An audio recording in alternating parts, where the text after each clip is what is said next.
Good afternoon, everyone. Great discussion this morning, very insightful. I'll actually start with the question you had raised last, women in the construction sector. But before that, I will just tell you what we do. So it's social compact, not social impact, just clarifying. We are basically a platform that is working with industry and bringing the expertise of worker organizations like Ajivika Bureau, Center for Social Justice, to help industries reflect on their worker practices, especially for the informal workforce within the formal sector, which basically means people who are not on their payrolls, right? People who are contractually deployed. We don't just work in construction, we work across sectors, but we have worked in the construction sector as well. And so in construction, it refers to all the contractual workforce, which is in construction, 100% of the workforce for these companies.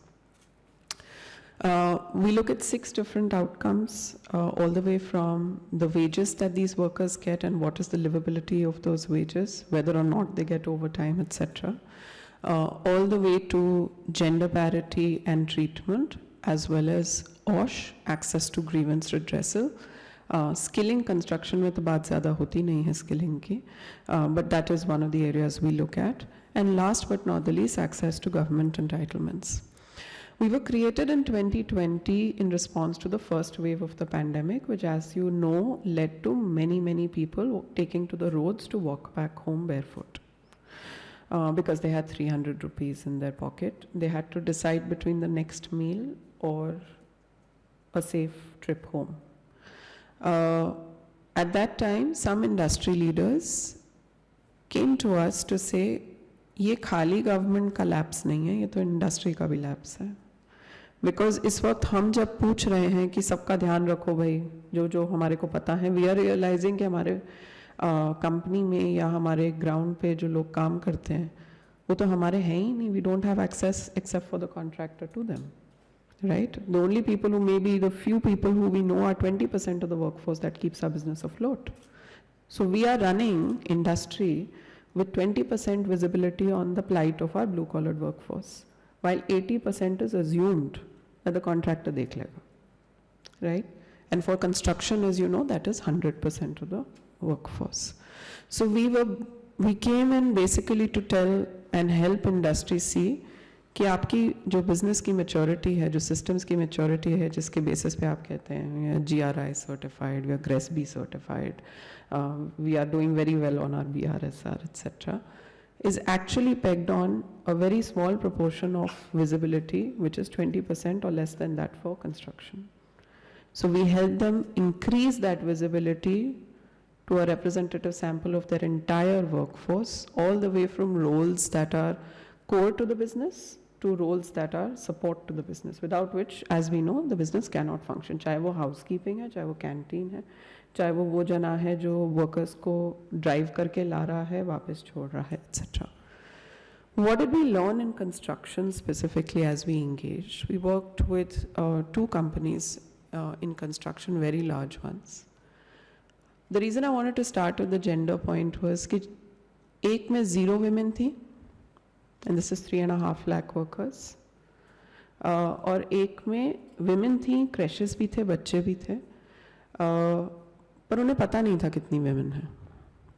So when we start our journey with any company with a tool that the corporate fills first, so that we know कि आपको क्या लगता है, आपकी maturity क्या है practices की, right? Let's first start with you, then we'll go to the site and speak with the workers to understand is that the lived reality as well. And then we give recommendations to the company and help them absorb that. So that was a telling thing for us, that one did not know the women, and then they took that seriously because they were providing services but in an absence of information. And so they started collecting gender disaggregated data. It wasn't so hard. You just had to make that ask off the ground, that now start not just recording kitne workers hain, start recording how many men, how many women, right? But it was very interesting for us that such a large second company had 0 women in a sector like construction. जहाँ जोड़ी system has been such a history. क्या हो गया?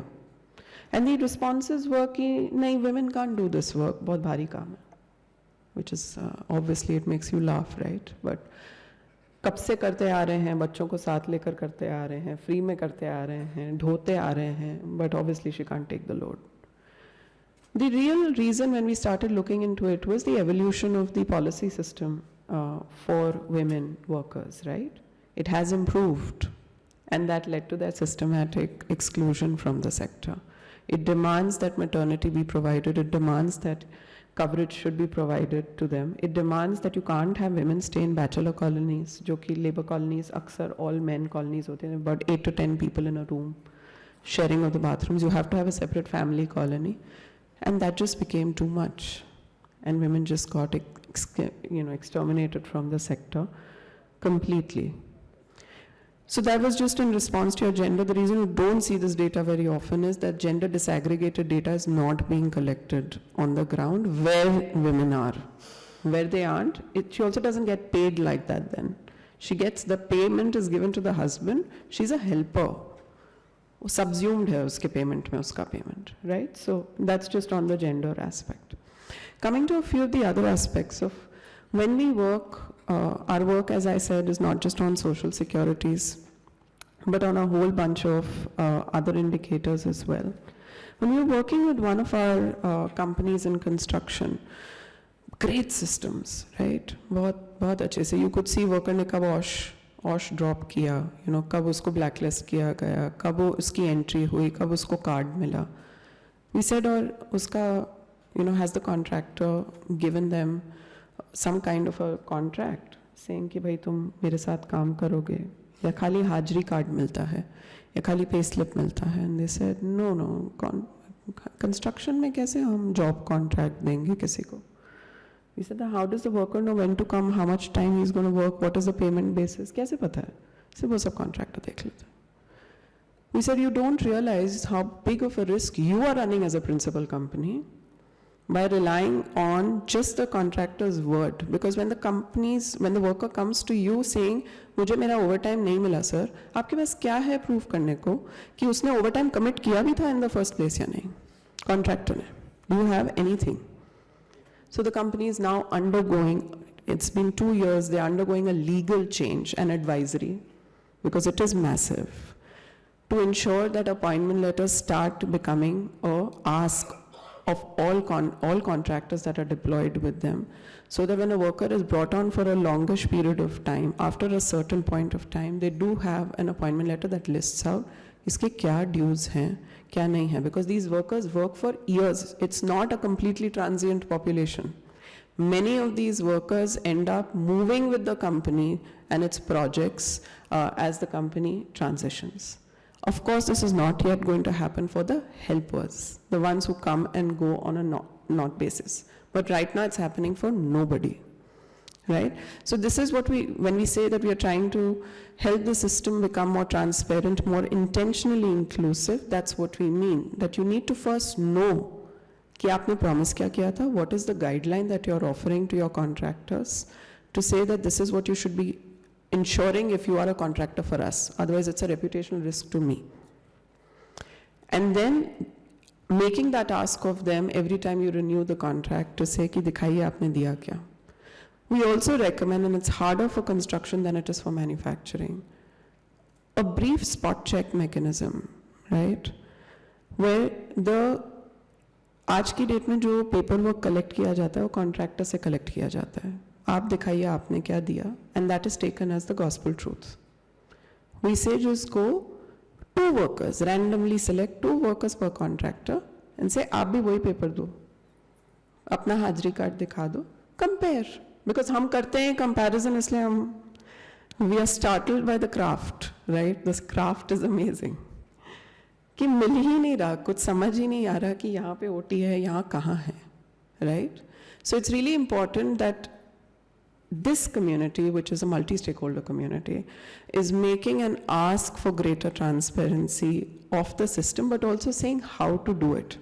So it's really nice to see bit by bit, nice to see you, because the solutioning industry is missing right now for helping industry become more intentionally transparent and with the right ethics and right mindset in place. सिर्फ technology help नहीं करेगी, आप technology किस challenge को address करने के लिए दे रहे हैं, उसके लिए उस कंपनी के पास इंटेंशन है या नहीं, is the first step, and then we move forward. In the last 1 minute that I have, Harsh, just want to talk about the other aspect of our work. We also, as I said, have access to entitlements as one of the 6 outcomes that we work on. We have 7 worker facilitation centers in Pune and Gujarat that we run in partnership with, it's a CSR company and NGO partnership. And through that, we are helping company workers get access to the entitlements they have. Maharashtra में BOCW के access पे काफ़ी काम किया हमने. And like we've already seen in the previous panels, one of the biggest things is there was a 90-day self-assessment that was assured by the center to everybody. But when we go on the ground, that directive itself has not reached the officials on the ground. It's not like they are saying नहीं मैं validate नहीं कर पा रहा, they are saying ऐसा कुछ है ही नहीं. आप क्यों बोल रहे हैं 90-day self-assessment? So just 3 suggestions on the BOCW deployment on the ground. One is that the 90-day self-assessment, that information has to flow, and whether it's civil society driven in partnership with the government or we ask the government to do it, that directive has to go to the district, taluka level to say this is a directive that has been given and it has to be deployed if people are asking for that. The second is the intimation process that is there for when somebody applies. How do they know that that application has been accepted or rejected? It usually takes much longer than the stipulated time, and there is no mechanism to move it from pending to escalating it and saying kab tak pending rahega. So there is no back-end system, and this is a call out to the techies in the room. There is no back-end system right now at the local offices saying itni requests aayi, itni pending hai, is wajah se. That system really needs to be built, strengthened, so that people have a mechanism, and very few labor officers have the ability to see it and say, here is how the pending has to be moved to accepted or rejected. I'll take a pause here, see if you have any questions. Yeah, and hand it over to you. We'll have the questions maybe after all the panels have given an opening remark. But yeah, thank you so much, Sonvi, to bring such an insightful industry perspective and what can government do, and really bring you for the contextual take and intention and what's the responsibility of industry into this. Really thankful for that. Really apologetic. I have some few questions, but I won't take any time. Maybe if we have some time remaining, we'll take that. Next. We'd like to call upon our panelists who will help us in explaining, like, lakhs of workers during the COVID pandemic had no way to go. Government did not know how to help them out. There was no database. So our next panelist has been part of many reports, surveys, how the databases have evolved, how first Labor Bureau was being used as the major database, now PLFS or MOSPI, other databases are used. Now we have an e-Shram data. What's the use or misuse that is happening for that? How can government use that? So without further ado, I'll invite Professor Kundu to stage, and if he can help us out in knowing this e-Shram data and how can this be used. So again, limit would be 8. I'll just nudge you, and 10 would be an hard stop. Please, sir. I'll just put in your PPT here.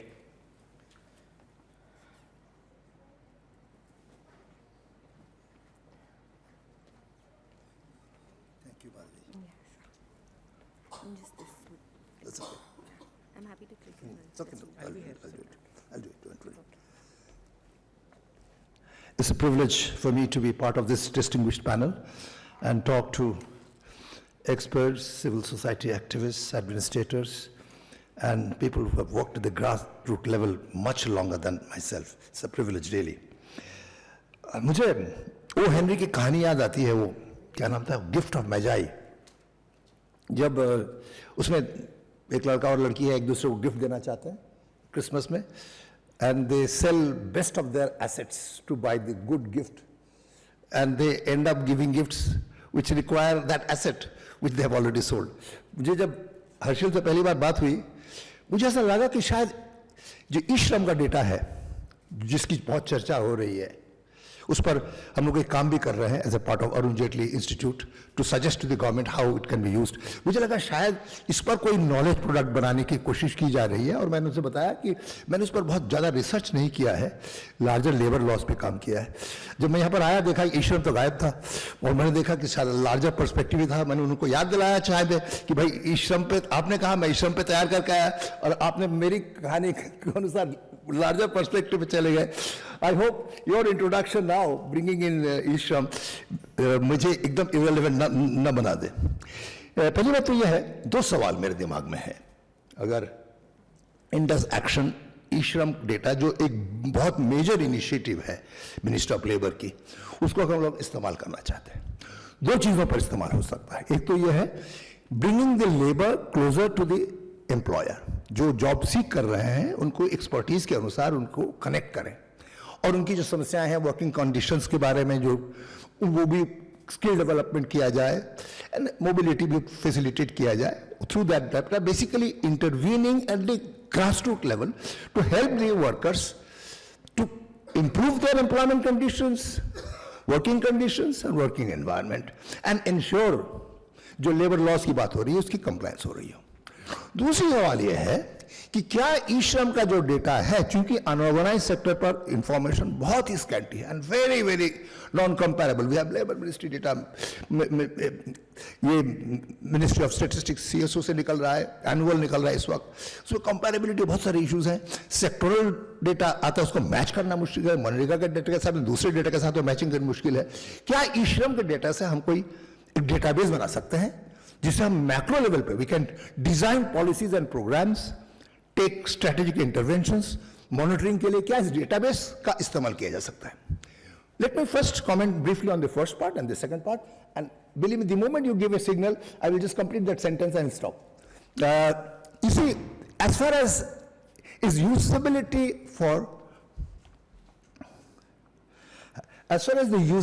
for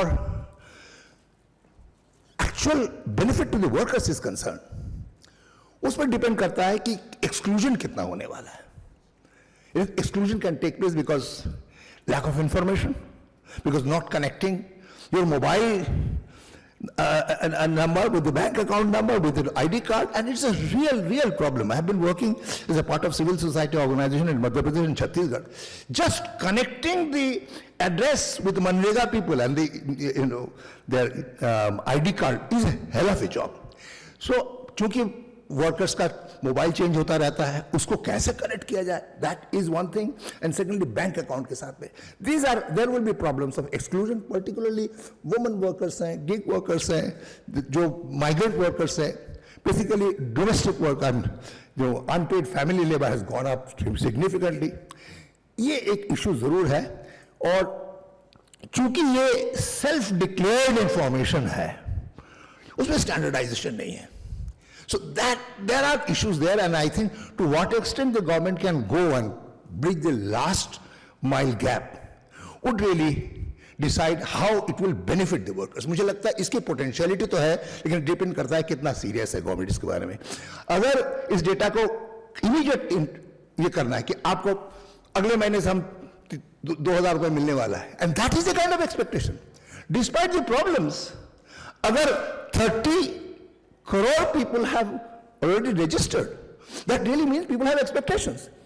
पूछिए expectation क्या है? हमको पैसा मिलने वाला है. और कुछ नहीं. यूपी में शायद कुछ दे दिया था, पैसे दे दिया, उसकी वजह से लोगों को लग रहा है शायद कुछ पैसा मिल जाए.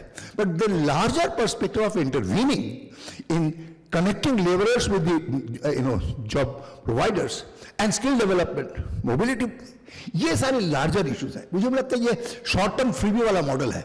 लोगों को पॉलिटिकली कहा जाएगा भाई ये हम लेके आ रहे हैं, इससे आपको इमीडिएटली फायदा होने वाला है. और people have really got that kind of idea, perhaps इसके कोई होने वाला है. जहां तक रिसर्च का सवाल है, I have very very strong reservation on this.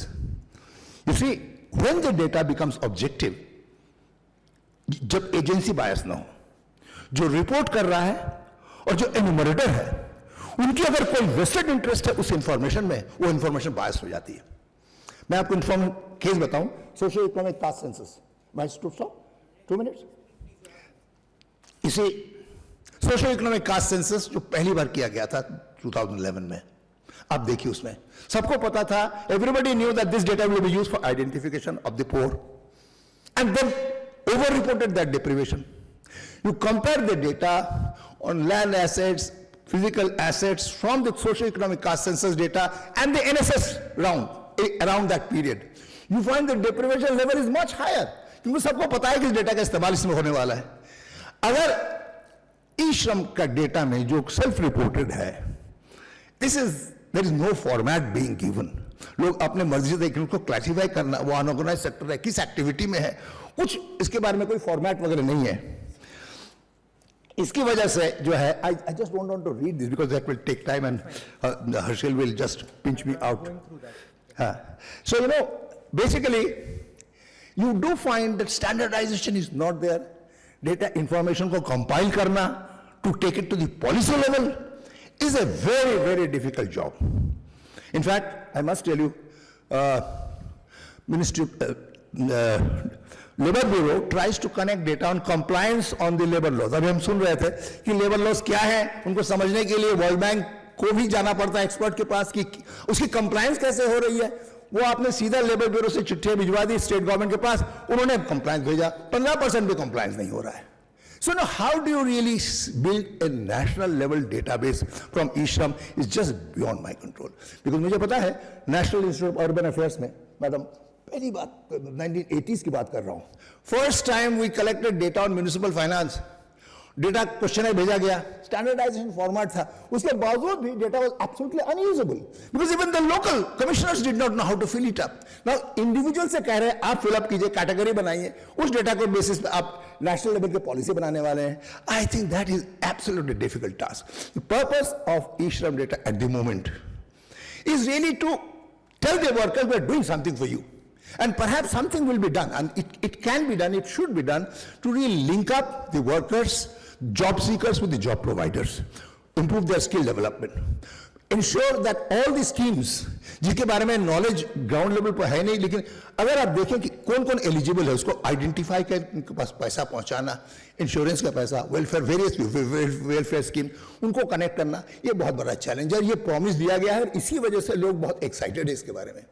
But to say that, you know, Indus Action would be able to create a reliable database for policy making, for intervention, for monitoring with this kind of a data is impossible, because the way it has been reported is certainly something, is a very messy kind. And what we are suggesting, I'll just take half a minute. Yeah, to have 2 minutes. I'll just take half a minute, then you give me a little more time later on. You see, what we are suggesting कि ये जो है तरीका labour bureau से questionnaire जा रहा है, state level से कंप्लायंस का डेटा आ रहा है, is absolutely unusable. And we have been saying digitalization करो, ये डेटा बिल्कुल इनएडिक्वेट है, let us send letters from the chief secretary, कुछ नहीं होने वाला है. So what we said, that let there be one major survey conducted by Labor Bureau, which will be really large. You know, there are a number of surveys which have been done by Ministry of Labor Bureau. And would you believe that after paying crores of rupees, the data don't get released? Economic census का data पड़ा हुआ है, कितने करोड़ खर्चा हुआ है. I was chairman of a committee which was collecting data on migrant workers. 120 crore was spent on migrant workers and domestic workers. These are the two areas. Data अभी पड़ा हुआ मिनिस्ट्री ऑफ लेबर में, clearance नहीं हो रहा है. किस बात का नहीं हो रहा है? हमने पूछा कि भाई ये डेटा क्यों नहीं लेके जा रहे हैं. We don't have info. It is very difficult to put data of 5-6 different NGOs and create a national level database. But we have the data. And we have tried to make things comparable. There are problems there also, but the data has not been released. Economic census data, there are problems, it is not being released. You know, quarterly economic survey, 6 हो चुके हैं, 2 पड़ा हुआ है, अभी तक release नहीं हुआ मिनिस्ट्री ऑफ लेबर में.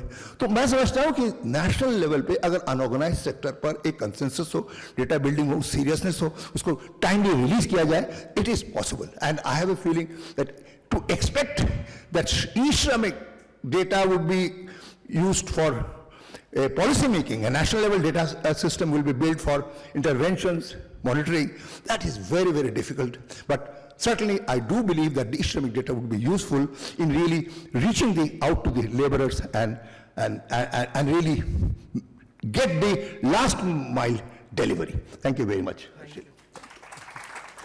Thank you so much, sir. Thank you so much for your comments. And based on our conversation, it was actually at least it was as I expected. It was wonderful. You brought out what data points are needed, domestic workers, migrant workers. So it's a privilege, as always, to hear from you. And thank you so much for abiding by the time limit.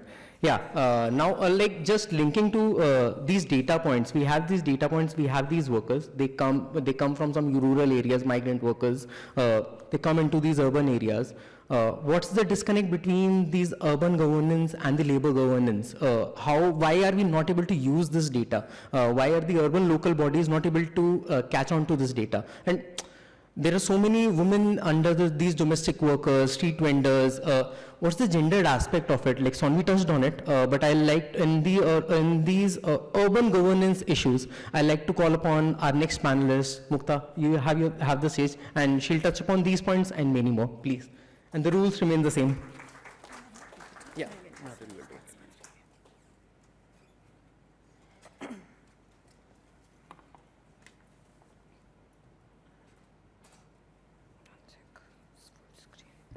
No, so they say that your disciplinary training never goes out of you, no matter how much you try and all the different hats you try to wear.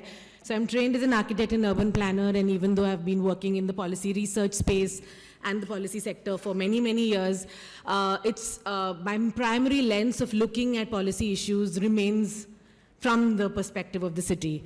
And that's why, that's okay, you take your time. I've sort of titled my presentation Labor Welfare in the City. And the premise of that basically is that whether we're talking about e-Shram or any kind of database exercise or policy exercise, there is no fundamental built-in differentiation between the rural and the urban in the conceptualization of the data or the policy itself usually.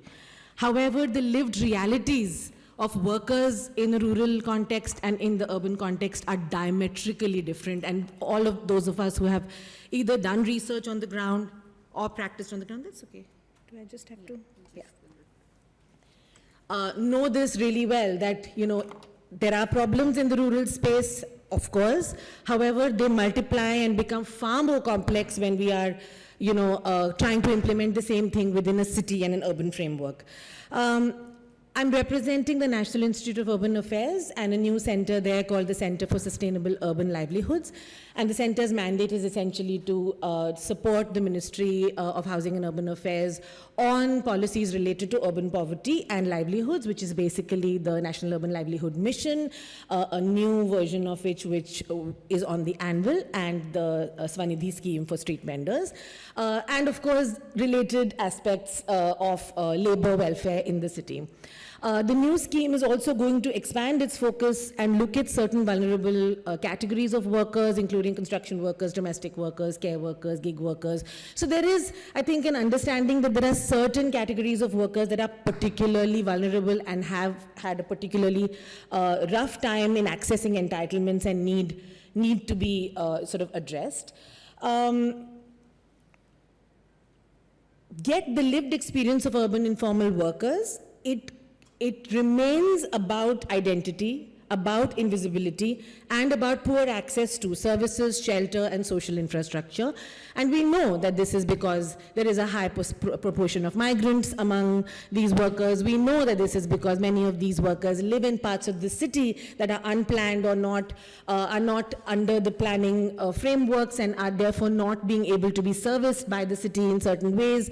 We know that the urban services don't reach inside construction sites, because of which you need special interventions either by the employer or by NGOs in order to connect even basic services, like something like an anganwadi. किसी ने बच्चों की बात की थी, तो आंगनबाड़ी जो ICDS बहुत, it's a scheme that is very successful, but in certain situations, especially urban contexts में उसी scheme का implementation करना बहुत मुश्किल हो जाता है. So I just wanted to I brought in a little data just to understand how these invisibilities work and why they get particularly manifold when it comes to women's work. And there's इतनी हम बात कर रहे हैं women's workforce participation की, और urban areas में हमें समझ भी हमारी है कि women's work जो है ज़्यादातर not only informal है but informal में भी एकदम invisible है. तो ये टाइम यूज सर्वे 2019 टाइम यूज सर्वे का डेटा है, और इसमें if you look at the not in labour force column one, which is the third one, you see that both among men and women, certain percentage of folks who are not in the labor force, matlab they are not looking for work, they're not saying that they're working, but they are getting paid for work that they're doing, right? And in the case of women, this not in labor force is 78.5%, but 2.1% of these 78.5% are earning something while not being employed and while not being in the labor force. And if you look at it in terms of how many hours they're doing this, it's about 4 hours a day. And while this is also true for men, it's a very small percentage of men that is stuck in this particular situation, but a significant percentage of women who are in this situation जिसमें वो काम नहीं कर रहे हैं, वो काम ढूंढ भी नहीं रहे हैं, लेकिन वो दिन के 4 घंटे जो है कुछ ऐसा काम कर रहे हैं जिसके लिए उनको तनख्वाह, वेजेस, पीस रेट पेमेंट, कुछ पेमेंट मिल रही है. तो ये किस तरीके के काम हैं? And if you think a little bit more, then it really clicks that you're talking about maybe home-based manufacturing, you're talking about domestic and care work. So all of these people who are not even counted among the employed, they're not reporting unemployed, they're reporting out of labor force, and yet they are very much working, right? So the point being that this work, which is often done in, and if we dig further into the time use survey, and there are papers and people have written about it, we see कि ये लोग multiple shifts में ये काम कर रहे हैं, कभी मल्टीटास्क करके काम कर रहे हैं, घर के अंदर काम कर रहे हैं, घर के बहुत पास काम ढूंढ रहे हैं, because the city does not have the mobility, the safety, many other infrastructures that are needed to actually expand this work into full-time paid work. Just a simple example, a question, that if a domestic worker is working 2 hours in the morning and 2 hours in the evening, but actually has good skills and is willing to work a larger number of hours, who takes care of her children and her homework? It is an unanswered question, and it is not something that the private sector can really come in and solve for. So we are at the juncture in which, when we think about reconceptualizing policy for urban informal workers, I think we need to think, and there's been a lot of emphasis on safety, mobility, public spaces from a gendered perspective. बहुत सारे organizations urban infrastructure की बात कर रहे हैं, जिसमें better lighting या better transport से women's work का बढ़ावा हो सकता है, पर हमें ये भी सोचना पड़ेगा कि क्या infrastructure है कि नहीं. Neighborhood level pay, what are the things, enabling factors that women need. So basically, how can cities actually do something to ease these burdens is something that we need to think of beyond the existing pathways of labor welfare, whether they are cash transfers, whether they are, entitlements as they are today, for households to really leverage these entitlements. The complementing factor is that the social infrastructure in the city also has to be at par. I'll just give you 2 examples. This is work from the Main Bhi Delhi campaign, and Thanishwar Dada and many others here were part of the campaign, and the campaign basically brought out fact sheets, and what you see on the map is essentially the clusters of home-based work in Delhi as mapped by WeGo, and if you know Delhi, you know that this is exactly mapping onto the industrial areas in Delhi, the formal industrial areas. So home-based industrial work is a spillover from formal manufacturing, and that's a connection that we must recognize very frontally even in the planning process, because abhi wo invisible hai. So WeGo ने ये map बनाया है दिल्ली के लिए, तो वो विजिबलाइज हो गया, पर ये हर शहर में हमें ये काम करना पड़ेगा, especially in cities that have high levels of manufacturing. Take any of the cities in Tamil Nadu, or say Aurangabad, or any of these cities. And then on the left side, you see actually all the different issues that they face, and invisibility and lack of legal identity is what we normally pick up. जब हम labor welfare की बात करते हैं, तब हम वहाँ पे सीमित हो जाते हैं कि invisibility of lack of identity है और एक decent work conditions की बात है. लेकिन ये जो नीचे के 4 issues हैं, जिनको मैं आगे करना चाहती हूँ, वो भी उतना ही प्रॉब्लम क्रिएट करते हैं. So for a home based worker, if they live in a housing where they are prone to eviction all the time, it really determines the kind of work that they can take on. मतलब ऐसा काम जिसमें बहुत माल की storage की ज़रूरत है वो नहीं ले सकते, उनको नहीं पता कि कब उनको वहाँ से हटा दिया जाएगा, या lack of basic infrastructure, housing size, quality, और सबसे बड़ी बात जोनिंग रेगुलेशंस जिसमें कुछ टाइप के कामों को घर के अंदर करना अलाउड नहीं है.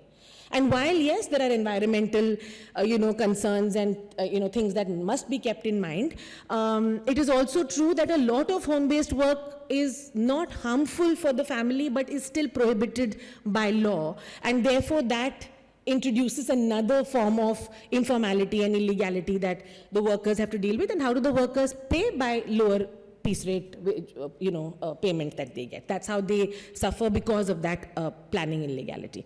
Similarly, for domestic workers, again, we know very huge segment of the women's workforce, but lack of childcare is across the board for women, but especially for domestic workers, in nearly every study reported as the biggest barrier to increasing the number of hours of work and therefore increasing the remuneration that one would get from work. So while हम labor codes में देख रहे हैं कि recognition हमें चाहिए, we need these categories of work to be included in the codes, we need clear definitions for them, we need to know how to exactly to enumerate them and so on and so forth. There's also the other side, that the social infrastructure that is required for them. Even if you do all this right and you don't have the social infrastructure to support them, you may not be able to convince these women to increase the number of hours, which they actually desperately need and they want to do. Thank you, I'll just stop there. Points you already made. Yeah, no issues. Thank you so much, Mukta, for your lovely remarks. Always pleasure to hear you. Now, just giving an overarching theme to the three speakers who have spoken, and I'd like to welcome Professor Mehrotra, who will try to touch upon, and maybe I'll tell you, what's the end game now? There are so many funds, there's Manrega, PDS, there's BOCW 70,000 CR fund, EPFO, ESIC. So many social assistance, social protection schemes are there. Very fragmented. There are so many boards, construction board we are referring, but there are so many BD, Mathadi, so many n number of boards. What's the end game for it? How do we reach out to all workers across India? What's the data set that we want? Just to give an overarching theme to today's discussion and many food for thoughts, I'll invite my guide and my mentor in JNU. He was my PhD guide as well. I'd like to welcome Professor Mehrotra on stage to just enlighten us. So the rules will remain the same. I can show you that I have my stopwatch on. No, I have my stopwatch on. I assure you. I will abide by the rules. I can change them to you, sir. मैं करूँगा नहीं I'll do it myself, not to worry. I'm not going to stand by formality, and I'm going to move straight into the issue that I've been asked to speak about. So, can India universalize social security for 91% of its workforce? You probably know that the total workforce consists of 610 million workers. 61 crore लोग 2024 में हमारे देश में कामगार हैं, जिसमें से 91% असंगठित क्षेत्र में है, यानी कि उनके पास कोई सोशल सिक्योरिटी नहीं है. केवल 9% ऐसे हैं जो सरकार में काम करते हैं या निजी क्षेत्र में काम करते हैं, जिनके पास pensions हैं इत्यादि. So I'm not going to even go through the structure of my presentation. I'm just going to tell you कि हम जब अभी तक जो बात कर रहे थे, social security essentially has two components. And I think we actually unfortunately use the term in a very loose way. The first thing is that most of the system that exists, ये cash दे दो, वो cash दे दो, PM किसान इत्यादि इत्यादि, ये शुरू हुआ है खासतौर से आपके 2019 के पीएम किसान के बाद. अब हर राज्य जो है, हर पॉलिटिकल पार्टी आपको ये देने की कोशिश इस प्रकार कर रही है. मगर इसके अतिरिक्त इससे पहले भी हमारे यहाँ PDS है, हमारे यहाँ मनरेगा है. These are all social assistance programs. What you don't have in our country is what is called social insurance. And there is a sharp distinction that the ILO makes between social assistance and social insurance. So let's be very clear कि मैं किस चीज की बात कर रहा हूँ. मैं सोशल असिस्टेंस की बात कतई नहीं करने जा रहा हूं. ये the social assistance is meant for citizens, social insurance is meant for workers. And there are three components of this that I'm going to be speaking about. One is old age pension, the second is death and disability insurance, and the last is maternity benefit. Health के बारे में बात करूंगा आखिर में. Okay, driving home the point, there are only 9% of our workforce who has these social. Why is it needed? I don't think I have to tell you, for the obvious reason that if 9% of our workforce, all of you aspire to working in the organized sector and get a pension, what about the rest? वो बेचारे उन्होंने क्या गलत काम किया है वो उनको क्यों नहीं मिलेगा? And if you want to become a विकसित Bharat, how are you going to become विकसित Bharat unless all your workers have social security? All your workers. ये 91% को आप छोड़ नहीं सकते हो. So आप कैसे करोगे उसका तरीका समझाने वाला हूं. और ये क्यों जरूरी है मैं आपको ये भी सब भी नहीं समझाऊंगा क्योंकि मेरे पास समय नहीं है. There are 7 principles that should be applied if we are going to think about social insurance. What are those 7 principles that I'm going to demonstrate to you in a minute, because I actually worked on the Social Security Code of 2020. और वो इतना घटिया code है, उससे ज्यादा घटिया code बन नहीं सकता था. क्योंकि मैंने 13 पेज के कमेंट्स जब स्टैंडिंग कमेटी ऑन लेबर ने मुझसे मांगे थे, वो कोड डिस्कस हो रहा था स्टैंडिंग कमेटी इन पार्लियामेंट में, लेबर में, तो 13 पेज के कमेंट्स हमने दिए. सारे कमेंट्स मेरे 19 सजेशंस उस कोड में मिलाए गए और वो रिपोर्ट मिनिस्ट्री ऑफ लेबर को भेजी गई. मिनिस्ट्री ऑफ लेबर ने उसको पूर्ण रूप से नजरअंदाज कर दिया. मांग रहे थे मुझसे, स्टैंडिंग कमेटी बार बार मांग रहे थे, मगर मिनिस्ट्री ऑफ लेबर में इतने होशियार और लोग हैं कि उनको लगता है कि कुछ हम लोग जो जानकार हैं थोड़े से बहुत, उनको सुनने की आवश्यकता नहीं है.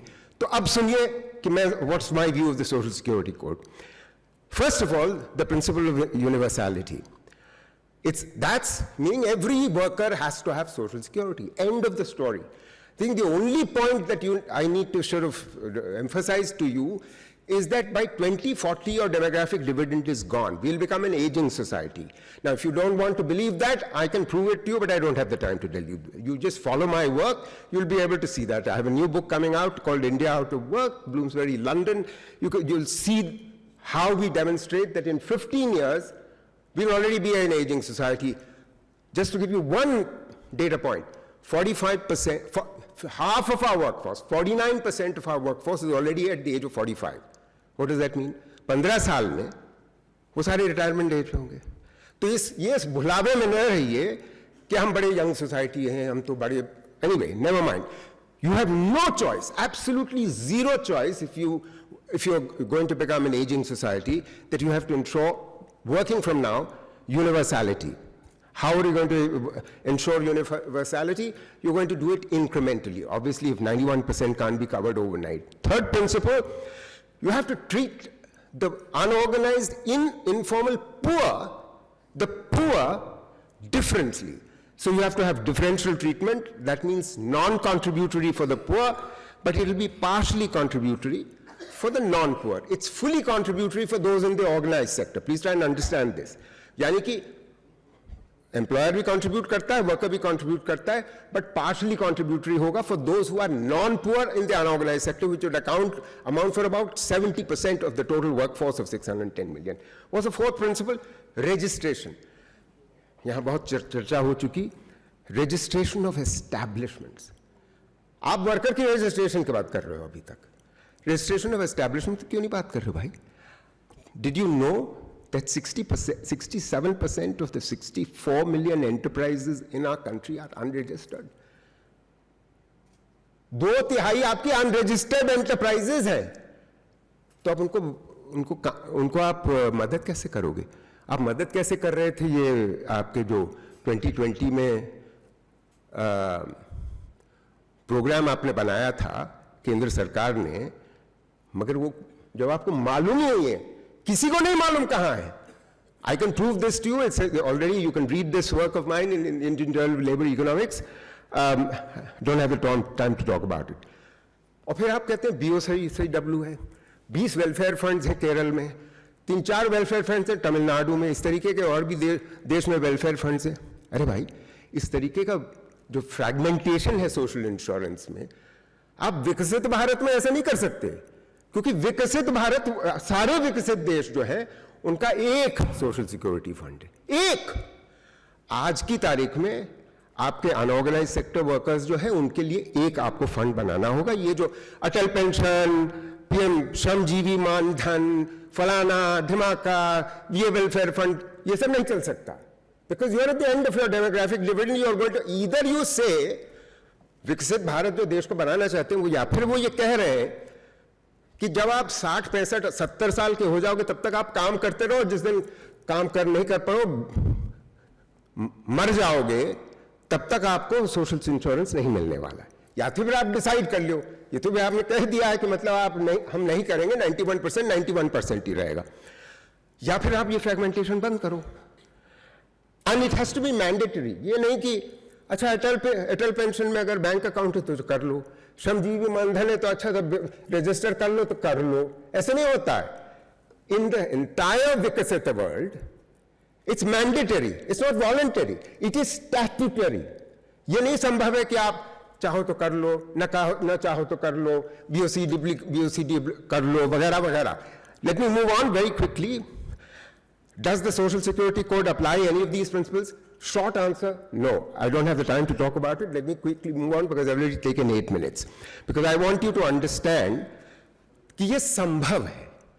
कैसे संभव है वो उसके बारे में बताना चाहता हूं मैं आपको, आर्किटेक्चर उसका समझाना चाहता हूं। 3-4 मिनट और लूंगा हर्षिल। नहीं, मैं आपका सवाल सुनना चाहता हूं, तो मैं ज्यादा समय लेना भी नहीं चाहता। देखिए, what is the architecture that I have in mind? This is a published piece of work. It's published in the Journal of Asia Pacific Economies, although if you want to access, you can't access the Journal of Asia Pacific Economies. You can access it on the Azim Premji University Center for Sustainable Employment website, because it's a working paper. Before that, it was a working paper also in my own University of Bath website. Just Google me, Social Security, you'll be able to access it. What is the architecture that I have in mind? There's a high differentiation among the informal workforce in India. There are poor and there are non-poor. By the Rangarajan Committee, if you use the poverty line of the Rangarajan Committee, at least 22% of our workforce is still informal. If you want to believe Surjit Bhalya, then only 1% of the workforce is poor. Never mind that. So Rangarajan Committee has 22%. So you are poor. So my take is 22% of our workforce is regarded as poor, and that's the basis of the estimate that you will see, because I'm not just going to talk about the architecture, I'll talk about the cost and also the financing. And then there are classes of non-poor, and obviously there's unequal distribution of income across the non-poor. But anyway, moving on. So India needs essentially 3 classes of beneficiaries. One is the non-contributory for the poorest. In other words, like the Atal pension, you've got to ensure that the entire premium for the poor, 22%, in the unorganized sector has to be paid into the Social Security Fund, entire premium, on a monthly and annualized basis by the government. Shared between the center and state. I'm going to cost that for you later on, and that's it. And then, of course, you can have for the remaining 70%, meaning those between 22 and 90, you can have a calibrated system of contribution from the worker, from a matching grant from the government, and also where you can identify the employer, you can actually do that. Gig and platform workers के लिए आप quote unquote employer identify कर सकते हो, domestic worker के लिए employer को identify कर सकते हो, BOCW में कर सकते हो, etc., etc. Don't have the time to talk about it. So this is going to be the method. I can talk about the rationale for subsidization of poor and non-poor informal workers. Essentially what I'm saying is that there will have to be a matching grant for the non-poor also on a calibrated sliding scale. Obviously, the higher your income or higher your wages, the smaller will be the contribution by the center and the states taken together. Moving on, I could have talked about the administrative arrangements, but I won't. So I'm not just going to go to how we're going to create this database, because we've talked over and over again about this database. And I think, and by the way, there are mechanisms in place from the international evidence to encourage formalization, because what we are attempting to do by providing 91% of our workforce, the informal workforce, with social insurance, we're going to formalize them. Because the question that Harshil was asking me for this 7 hours, how do we formalize the informal? The only way you will formalize the informal is first in informal enterprises if you register the enterprises. But 67% of your enterprises are unregistered. And there's no effort being made. You tell me, Udyam registration में registration हो रहा है.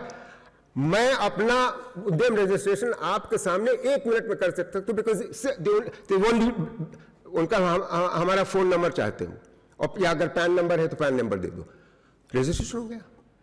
यानी कि your database on Udyam is huge, just as Professor Amitabh Kundu was talking about the 31 crore registration on the eShram, utterly useless database. However, we've got to build on these things. So, moving on, the way that you have to move on is that you have databases already in place. You have our eShram, you have One Nation, One Ration Card, you have Manrega, you have Udyam, you have GST. Let's bring, this is where Bit by Bit and other players in this space and in this action need to come together. And Cisco need to come together like this. And they have to be hired at the state level. I'm finishing, my friend. I'm going to just one slide about the cost.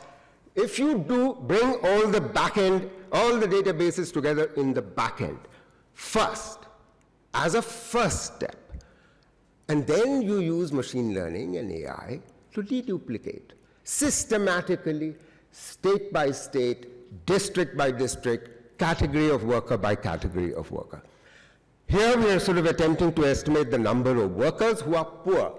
So what in my plan we suggest is that you have to have a two-stage model of implementation. What is the two-stage? In the first 5 years, meaning between 2025 and 2030, you can actually cover all the poor workers, because here all the work has to be done by the government and the financing has to be done by the government. And in the next 5 years, you can actually, learning on the basis of the financing and the administrative experience and the data work that you would have done, much faster work in the next 10 years, cover the remaining 70% of the workers, because that's required detailed work at the state level that will have to happen. These are showing you just numbers. I'm going to just ask you to look at the, and that's when I'm closing. The expenses or the cost per annum in rupees trillion, which is the same thing as rupees lakh crores, is 1.37 on the basis of 2019-20 costs. What are the additional? The total number rises to 1.4 trillion, etc. Till the 5th year, you've got 1.49 trillion or lakh crores only. When you split this between the center and the states, and please remember that 1.49, which is the equivalent of 0.61% of GDP, current GDP at 2019-20 prices, okay? So 0.61, by the way, when you split it between the center and states, is actually 0.3 for the center and 0.3 for the states, all taken together. The states are already spending 1.45 lakh crores, trillion rupees on labor welfare, this, that, कुछ welfare fund में जा रहा है, कुछ PM किसान में जा रहा है, फलाने ढिमाके में सब कुछ जा रहा है.